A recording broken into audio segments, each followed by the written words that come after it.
Welcome to the Mother-Daughter-ish podcast. It's your mama's favorite podcast. And the podcast your daughter always wanted. This is Miss Dawn. And Aungelique. From the 713. Houston, y'all.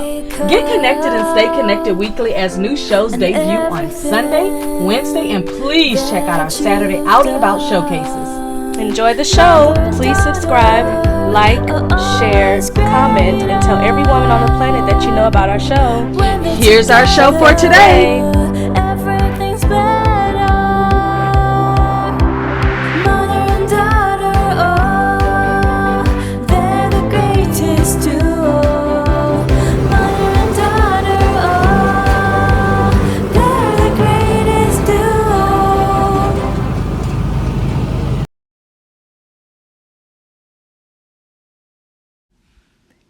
Hey, it's Miss Dawn. You wondering how you can support our show, Mother-Daughter-ish? We have Cash App, we have PayPal, and we do have Vimeo. Support our show so that we can reach out to more women. Our goal is to reach and build a community of 1 million women. Why don't you come on and help us do that? All right, we have a great, exciting show, mothers and daughters. Today we have Kimber, and she is from Australia. I cannot wait to talk to her because I hope I don't get on her nerves. Let me tell you why. Because one of my favorite topics, other than books, one of my favorite topics is about anything about travel. So today we're going to be just talking about travel. You know, there's so much going on in different countries, different states. Like I can go so many places right now, but I'll have to live there because there's things that need to happen for me to get back into Houston, Texas, that I'm just like, nah, I don't want to do it. So there's a lot going on in the travel world. Mari is a travel writer and also a travel host, and she's going to tell us all about that. Welcome, Mari. Hello, g'day. I guess I should say, being an Aussie. Lovely to meet you, Dawn. Yeah, that's one thing we got to remember. You know, I'm on Central Standard Time in the United States in Houston, Texas, and you're in, how do you pronounce it, Adelaide? Yes, South Australia. South Australia, which it is what Adelaide time is our capital. It is nearly 10 a.m. Sunday morning. Absolutely, 10 a.m. on Sunday morning. So happy Sunday morning. Yes. Which is so perfect because that's when this show will air. So that'll be really perfect. Here's what I want to know. I want to know so much. So I'm going to slow down and try to get a little less excited. I want to know, how did you get into the travel writing business? I want to know, how did you become a travel host? I want to know a little bit about your love for travel and any ideas and tips you can give for those who love to travel like me. I call us travel enthusiasts. So let's start with, how did you get into becoming a travel writer? Well, I think I just, if I can just wind it back a little bit further, I'd was in a bit of a stale relationship and Italy was calling. I'd traveled there with a tour group, some friends I know. Mm-hmm. And while I was there, I just sort of sat down and I had my iPad Pro and I was just, writing about the energy that was around me and just really sort of immersing myself in it and just really loved it. And, a flight from Adelaide to Rome, as you can imagine, is quite a distance. So I didn't watch any movies. I just sort of sat writing. And I think probably because my relationship was going a bit, falling apart, that I think I journaled a lot and just really enjoyed the writing process. Mm-hmm. And of course, then I get to Italy, and what's not to love about Italy? Right. And then I sort of, I guess I was sharing some of my stories, and I started to find that so many people started to live vicariously through me and were just enjoying what I was sort of feeling and often saying, oh my God, I love the way you say that. You just made me feel like I was there. Yeah. So I guess I kind of had, it was just a unification of two loves of travel. Once I'd sort of dipped my toes into travel, it was hard for me to stop. I ended up going on that first solo trip on my own, and then after that I went back to Italy 6 times in 5 years and just started writing and sharing my story as such. So and then I decided I wanted to be a travel writer, so I studied and did some courses, and that's how I got into it, I guess. So just a coming together of two of my loves of travel and writing. I mean, what better infusion would you have? Now tell me, like, for example, what was one of the last things that you wrote about travel? The last thing I wrote was something that was published just this week, just gone. It's in a US publication, an online publication known as GoNomad.com. Mhm. And that was actually about a trip I did to Tasmania, which is in an island state Yeah, of Australia. So yeah, yeah, it was and I was talking about the, I guess with travel writing, you generally look for a different angle, yeah. a story, a destination isn't a story. You need to dig deeper than that. So, and that last article I wrote, I sort of more focused on the fact that the air in Tasmania is like the freshest air in the world. Like the winds come across Wow. from Chile over, kilometers of ocean. And so I sort of spoke about, talked Oh about how my beautiful, gosh. pristine the air and that is there. So yeah, that's on gonomad.com. Okay, so Tasmania on my checklist for, Yes, yes. I tell you, I have like my personal bucket list, and then I have my adventure bucket list, and then I have my travel bucket list. And I tell you, for the last 10 years, my travel bucket list always supersedes and it just throws the others out of the way, because it's like I have so much travel. And now that I feel like, in the past, I've lost 2 years of pretty much travel, because I like to go somewhere every single month. So looking at not going somewhere for almost 2 years, it's like I feel like I have gotten behind now, whereas I'm Well, ready, I mean, for things to we start just catching had up. to, COVID made us turn the page and start new pages of bucket list, didn't it? So we had so much idle time to just sit and think about where we wanted to go. So Right. But you know what I'm also thankful for, Mari, is that, and this is going to sound absolutely crazy, but when I would start, because I always tell people when I'm ready to travel, I get to itching. It's like, I got to go, I got to go. Whenever I would get that feeling like I just needed to go somewhere, do you know that I would actually go to my computer, I would go on Google and I would type in one of my places that's on my bucket list, and I would look at, okay, because I'm the person, like if I'm going to go to another country or something, I'm going to look up what are the things to do when you go there. And then I'll look at maybe 10 videos and compile a list. For example, when I took my son to Japan for his 18th birthday, senior graduation. Actually, it was his graduation. He was 18. We went to Japan. I got on the computer and I looked up everything to do in Japan, because I knew we were going to go to Tokyo, Kyoto. I knew all the places we were going to go, to Disney. I found a list on every website and I compiled a list of 100 things to do. Do you know in 14 days we did 87 of them? So that's the girl just a I am. different, Like during COVID, when we couldn't travel, I was on the computer going, okay, what are the things I can do when I go to Peru? What can I do when I go to Croatia? What can I do when I go?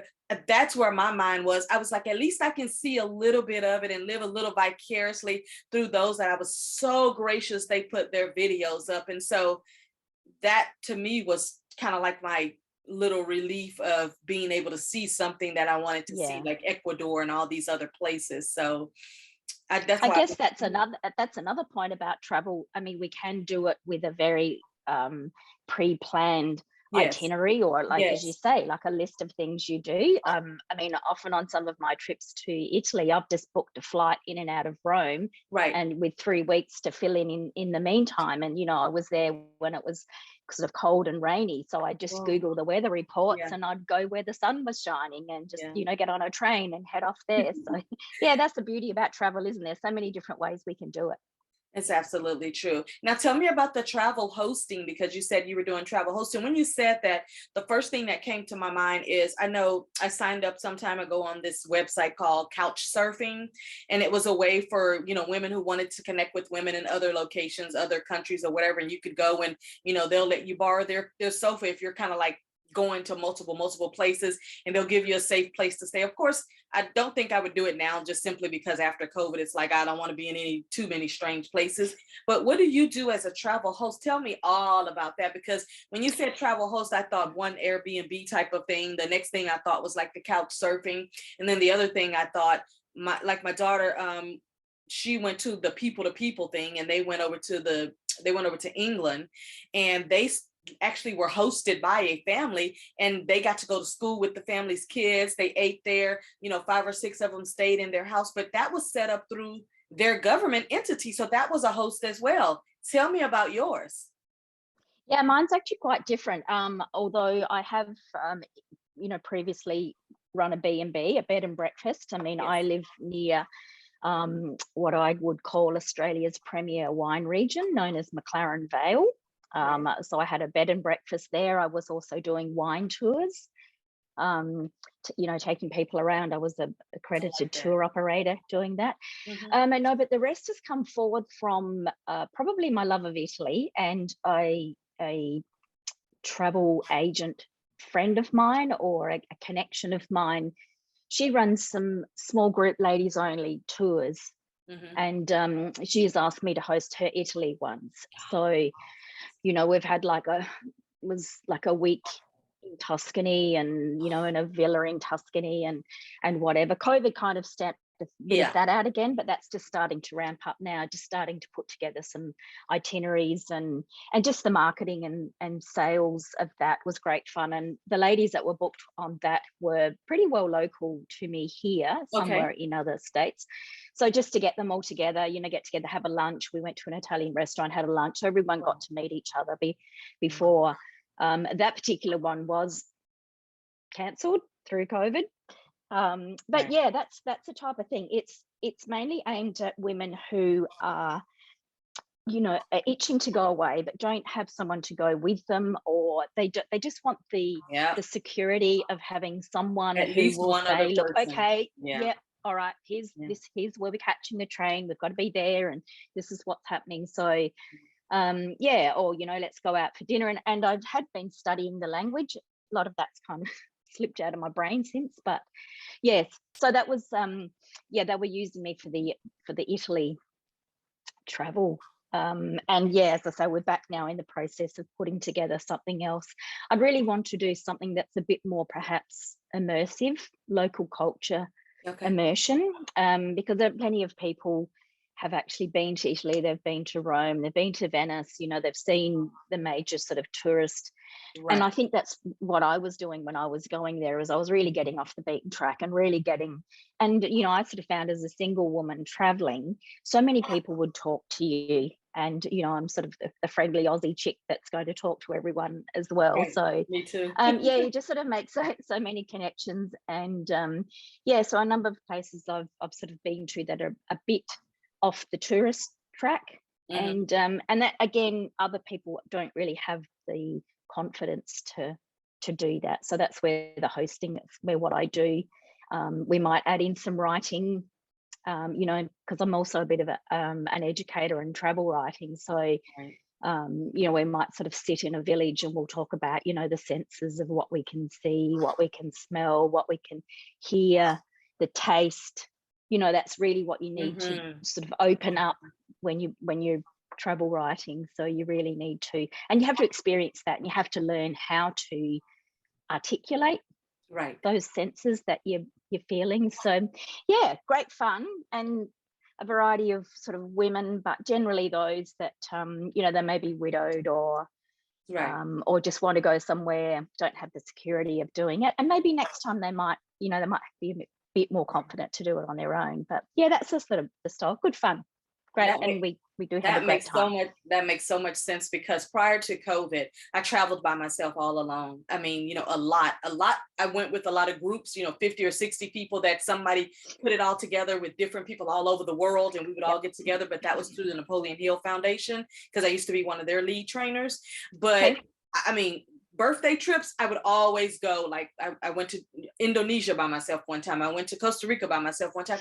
My mind during the COVID time, I had some time to think about safety more, and just seeing what's happening with, single women traveling. And I know for sure that I won't probably do that again unless I'm meeting with a group of people that I already know. But my mindset in the last, I would say 5 or 6 months has been, let me find a group of people, or at least let me find 1 or 2 other women that are, in my age group that actually love to travel, that would really like to put maybe 2 to 3 trips. I can do other smaller things with, local people, but, somebody who wants to go international and would be able to say, you know what, I'm not working as much as I was when I was in my 20s, 30s, and 40s either. So, hey, we're getting over to this 50 age range where, we can kind of ease back. Our kids are grown. They're doing their thing. They're, paying their own way. So for me, I love that you're doing that because I am now in that mode of, okay, I got to find some travel friends. And I've been asking different people, hey, do you travel? Do you like, and a lot of them are like, I used to want to, but I never could get anybody to go with me.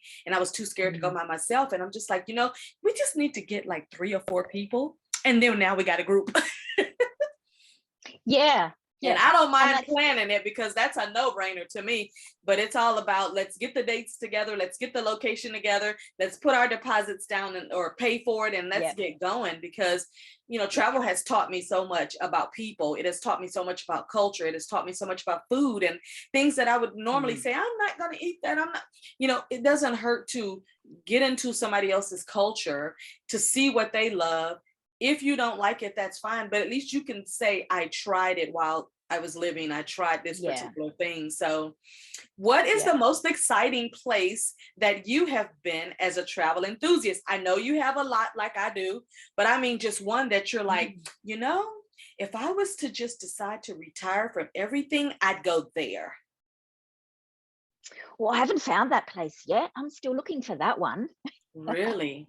Well, I'll tell you, up until this point, if I had to choose now, there's no telling what I'm going to see in the next 5 years. But up until this point, if I had to say I'm going to retire and I could just go and stay there, I used to do mission trips with my church and I did it for 8 years and we would go and build churches in Honduras. So if I was going to go somewhere, I would go to Honduras, minus all the politics and everything that's happening over there. Being in the jungle of Honduras is the most beautiful thing you've ever seen in your life. My second option at this point that's close and around the corner from me, I would definitely go to Bacalaf, Mexico. Or there's a couple of other 4 or 5 places in Mexico that I found that are very friendly, very people oriented, very simple, back to the basics type of living. And that would be pretty exciting actually for me. So those are the 2 that out of all the places I've been, those would be the 2 that I would want to go back. Now, of all the places I've been though, I'd like to go back and explore Japan even more. Although we got to do 87 things, we still didn't get to do a few things that the atmosphere there was just so wonderful. It was so friendly. It was, people coming up to us in the train station saying, you look like you need help. Can I help you? And helping us to get from, one place to the next place and then back. And even though my son had learned a lot of Japanese language before we left, he could get us into a conversation and where we needed to go. There still were places where we were like, we don't know what that means because the train station, everything was in Japanese. It was not in English. There was no option. So those type of things were like, I could speak a little conversation, but I can't read a whole Japanese. I don't know what stop I'm supposed to go to. So what have you got planned for coming up now that everything's kind of opening back up? What do you got planned? Well, I've got quite a little bit. I've got a Mediterranean cruise this time next year. I'll be on that. That is still quite a while away. My partner surprisingly proposed to me about a month ago. So I've got a wedding in that. Wonderful. Thank you. So then to kind of think of a destination for a honeymoon, and will we sort of join that in with the Med cruise? Only problem is that's in June next year, which is winter here in Australia. And I don't really want to get married in winter. So a little bit to think of. So travel's just sort of simmering away there in the background, but the cruise is coming up. I was going to ask you, have you been to Australia? I have not been to Australia, and I'm going to tell you something that's going to blow your mind and going to make you think I'm really weird. By the way, I love that you've gotten engaged and you're already thinking of the honeymoon, because guess what? I don't even have a boyfriend. I do have a future husband that's, going to appear, and I already know I want to either go to Maldives or Tahiti for my honeymoon. Oh yes, Maldives. Yeah, Maldives has been. Oh my gosh, Maldives, I'm on their Instagram. Santorini. Beautiful, Santorini maybe. So I've never been to Australia. I had a speaking engagement that was set up for there maybe 2016, 2017. And it was going to be me and 4 other ladies. We were setting up some things with some women business organizations over there. And we did a compilation book and everything. And we were going to do this, little tour of only 4 places. And and I know this is stupid, but this is what somebody told me. Somebody told me, oh, you don't want to go to Australia. And I said, well, why wouldn't I want to go to Australia? Every Australian person I've met has been absolutely a delight on all of these other, conventions and stuff I've been to, like with T. Harv Eker, Tony Roberts, all these places I've met people from Australia. They're really awesome. And they said, well, because they have too many snakes. They have a high number of snakes. And one of my friends went there, and in their hotel, a snake got into her duffel bag. And when she got on the airplanes, I was just like, first of all, I'm definitely afraid of snakes. Second of all, I don't want to see one. Third of all, why would anybody even tell me something like that? Because, it's kind of like when people say you travel too much, there's so many planes that crash or whatever. And I'm like, there's an app where you can go and you can see all the planes in the sky, right? And I always tell them, put that app on your phone so you can see all the ones that are holding and they land. And I said, also, you're telling me about the few that have crashed, but you never want to tell me about all the ones that landed. And I, for the last 20 years, have been on every one of the ones that have landed. Now, I will tell you this, the year that I went to Kuala Lumpur, Malaysia, was literally 8 months after that plane disappeared. The same airplane, the same airport, same everything.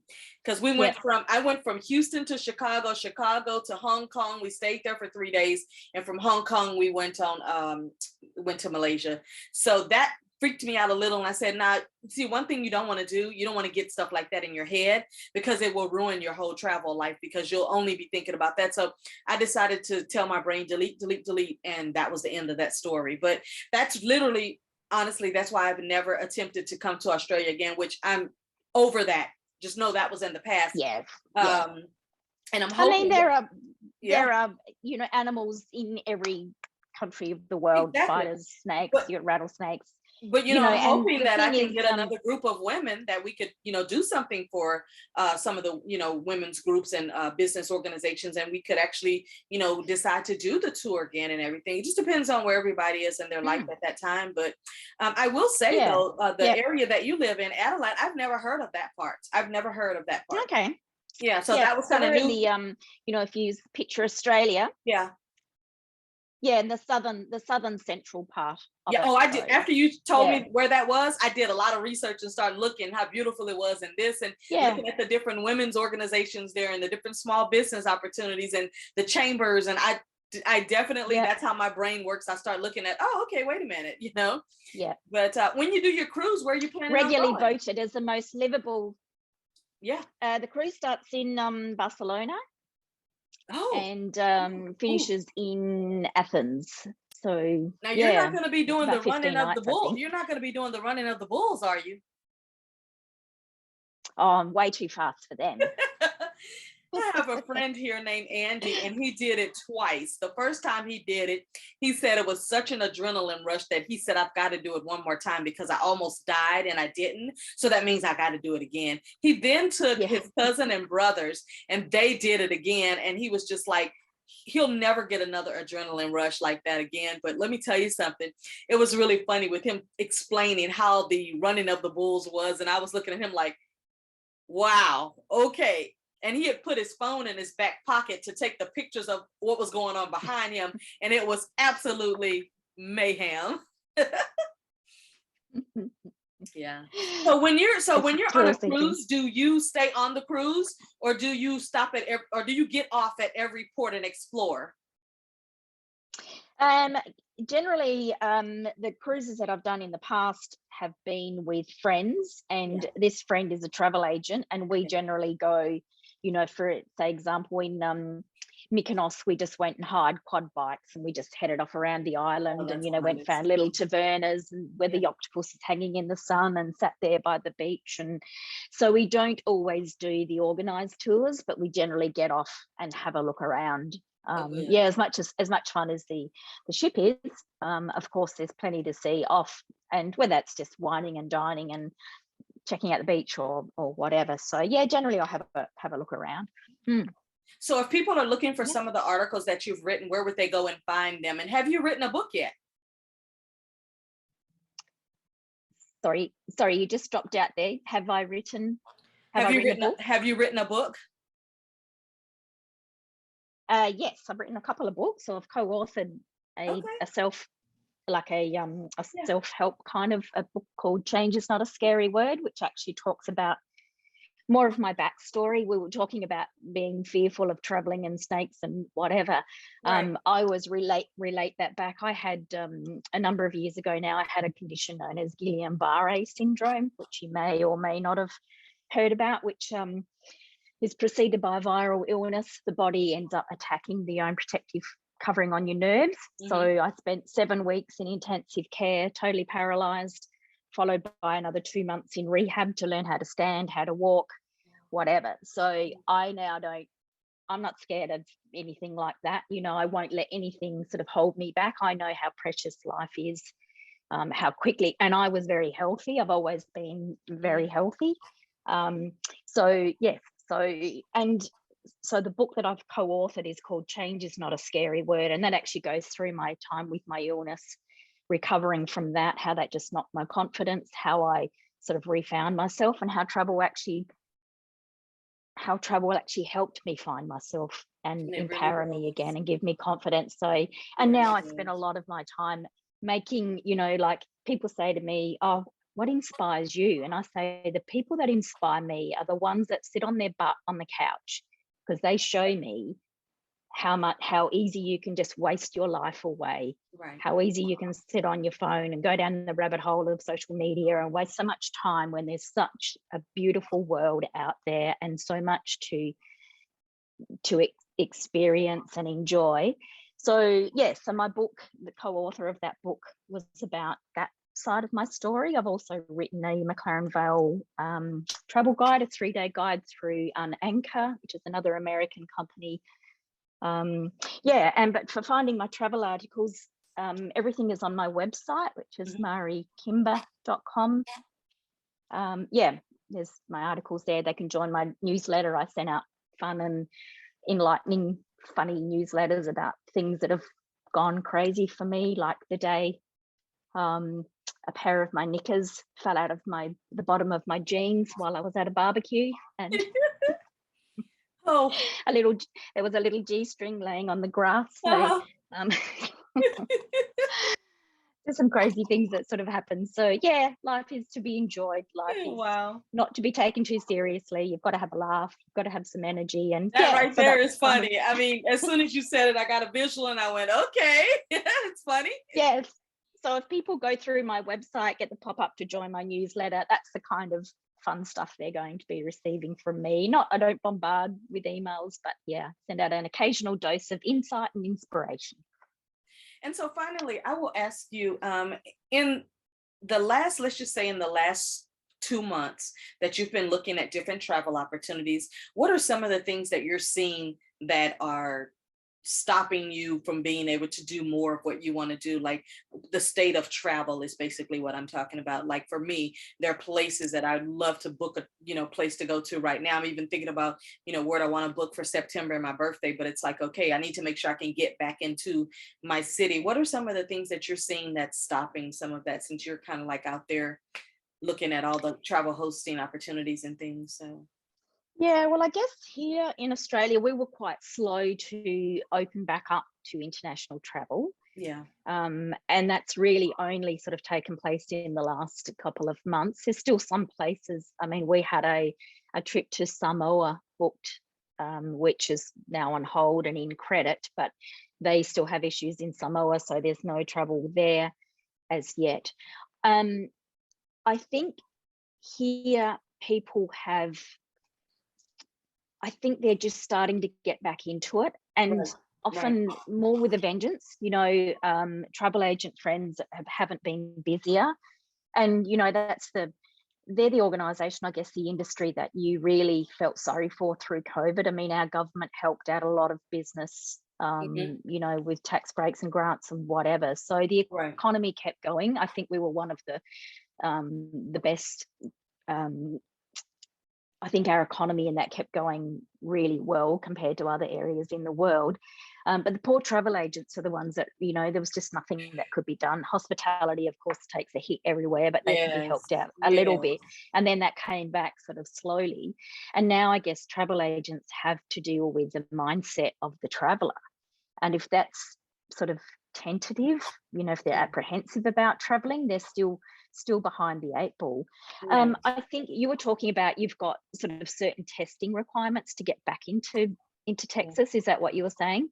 Yeah, because there's like 27 places that I can go to right now, and I don't have to worry about COVID testing. I don't have to worry about vaccines. I don't have to worry about anything. But to come back into our Houston International Airport, I have to be tested 72 hours before then. And a lot of those places over there, they no longer have all of that, where you could go on any corner and get a COVID test. And some of the hotels are no longer hosting it. And I said, if I ever, was going to be mandated to get a COVID test, it would have to be the saliva one anyway. I don't want the nose one. I don't want that other stuff. Yeah. I said it would have to be the saliva one. And it's been very difficult to find someone. But for my birthday, I think I found a little spot in Mexico where the guy said at his resort, they are doing the saliva one. So that's like, okay, check mark for that. But about 3 nights ago, they were talking about some things, and a friend of mine texted me and she said, Dawn, I know you don't watch the news and I know you don't watch much TV, so I'll break it down for you. There's more places that are opening up in the US where you can come back. She said, so check your city. So that's something that I'll be doing a little homework on next week, because I'm hoping that at our international airport that we can come back with no issues as well. Because I just, it just puts a damper in anything when you got rules going one way, but not rules coming back the other way. It's like everybody kind of needs to get on board with, you're either gonna do it this way or you're not gonna do it that way, but don't make, those people that suffer. And I think I often think about those who work in those other countries and they have to go different places. I mean, I know people who their jobs take them to London, take them to Mexico, take them to so many places, and it's like you're giving them so many rules that they don't really know which way to play ball. They got vaccinated because their jobs made them, but now you're telling me I got to do all this other extra things, when I thought if I did this, then I had a free pass to be okay and just still wear my mask covering and all of those things, and my gloves if I want to. But there's so many rules that just us regular folks who want to just travel for fun, we don't even know what the rules are, and you got to really call and find out what the rules are, so that you don't end up in the airport upset with anybody or not being able to get back home because things are not the way you want them, because they want you to be tested. I think it's 72 hours before you come back. And if you accidentally wait that 48 hours, that's not long enough. You may end up having to extend your ticket, which now that's going to cost you more money. So nobody wants the hassle. I like an easy, free trip, easy and free is what I mean by I like to have everything planned out with wiggle room to add anything or take away anything. But what I really like is the ease of getting to the airport, waiting for my plane, getting on my airplane, landing where I'm going to go. Once I put my bags in the room, it's like I can just let my hair down and I can say, okay, we have a list of things that we want to do, but we're not married to any of those things. We can do whatever we want. We can decide tomorrow we're just going to stay in the room and watch the water off the beach or whatever we're going to do. So I'm that person that I'll make a list of all the things that I want to do. But then if I get there and decide I don't want to do any of them, I don't have to, because I don't want the pressure,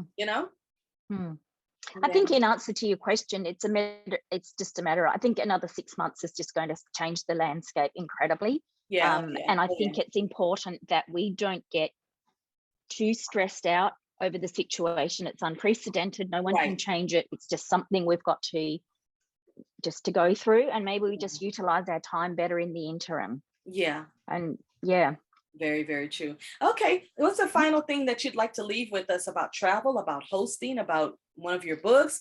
Let us know one final thing that you'd like to share with us. This has been such a delight. I've enjoyed talking with you. I told you I love travel so much. I can just go on and on and on and on and on about travel. I mean, travel never gets boring to me. No, I think just, what I was saying before about just making the most of your life, as I say, like I'm teaching, I have travel writing programs. I'm teaching people to be travel writers. I'm teaching people to have a healthier mindset across the board. Sort of life coaching is another little area that I do as well. So often I can combine them too with somebody who's has a passion and is trying to find way forward. My other tip is visit Australia. but you were talking about where would I want to retire? I live in paradise here. I really, really do. Yes. I'm sure there's places where cost of living, Bali, Mexico, or whatever, is so much cheaper as a retirement destination. But as for a hassle-free, casual, laid-back, friendly place, you can't go past Australia. So that's my travel tip to your listeners. You're right. On your list. I had Bali on my list up until last year when they decided to send all of the Americans home because of all the COVID stuff they sent. Because I had I'm in a travel community on Facebook, and about 14 of those young ladies were sent back home. And these are ladies who sold their homes and did everything and gave up all American life to go and live in Bali. And they sent them back home, even though they had their passports and everything and visas and stuff to stay over there. They sent them home. So that kind of freaked me out. So I put a little question mark next to that, because when I was in Jakarta, Indonesia, I did get to go over to Bali, and I thought, oh, wow. And then when they showed me their housing situation and the affordability of it, and I just was like, oh my gosh, that would be great to do for, quite a while. Yeah. I think life teaches us we always need a plan B. Yeah. Let me ask you a question before I let you go. Is there a way, and I know there is a way, but is it possible for people to be a travel writer and get paid to travel? Is that a thing? Yeah, many do. Yeah, yep, many do. Many, and may not be, often they're paid to travel, are paid to write, but they're also, hosted in, they get experiences or accommodation and whatever. So yeah, you can definitely get paid. You could get. So if somebody wanted to be paid to be a travel writer, what would be the steps that they would pretty much take to start to do that? Would they have to connect with certain magazines and say, hey, I'll write about these travel? Like, how do you do that? That's part of what we teach, is pitching, looking for publications. Some publications don't pay that much in the early days. You just you need to get some bylines, you need to get some credit.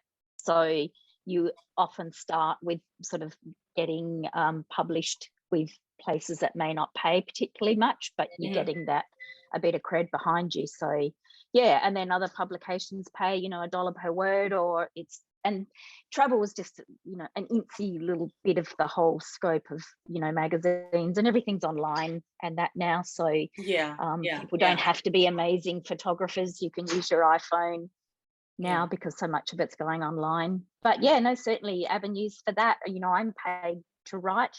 I get paid for articles that I produce. So, awesome! Congratulations. Yeah. But anyway, pop in onto my website and have a read around.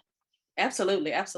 Well, thank you so much for being my guest today and talking to me about travel, talking to me about hosting, talking to me about writing, and absolutely talking to me about your books. It sounds like they really got you through some times that you had that were tough, and you've gotten over it now. And guess what? Everything is opening back up now, so you can just get back to all of those wonderful things that you have wanted to do prior to that as well. So thank you so much, and we can't wait to see more of what you've got online. And for our listeners and for our viewers, if you are on YouTube looking, hey, check out some of her books. Make sure you go and look at some of her writings. I've seen some of the articles, and they're really, really impressive. And I had to ask that question for our mothers and daughters that are listening about how they can possibly be maybe a travel writer. Look into it if it's something that you're interested in. And make sure on the show you give us a comment and send Mari a comment to let her know what you thought about the show today. Questions that you may have, I can send them over to her, and just give us a comment. But make sure you subscribe to the YouTube channel. Make sure you hit the notification bell. And if you want to support our show, it's $MDI podcast. And also check out our Instagram page. You get a lot of details over there. This show, when it goes live, we will definitely have a link over on the Instagram page. So you'll see it here, and then you'll see information over on the Instagram page. So make sure you are tuned in to everywhere where Mother Daughter Ish is. Thank you again, Mari. Have a great day. Thank you so much. Thank you. Right.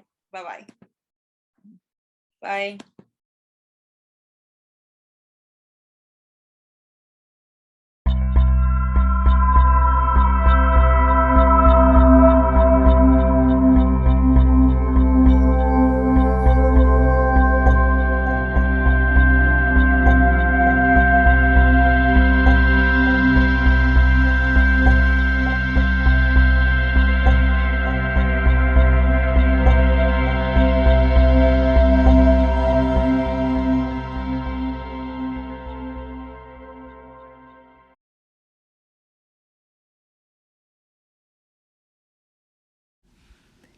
Hey, it's Miss Dawn. You wondering how you can support our show, Mother-Daughter-ish? We have Cash App, we have PayPal, and we do have Vimeo. Support our show so that we can reach out to more women. Our goal is to reach and build a community of 1 million women. Why don't you come on and help us do that?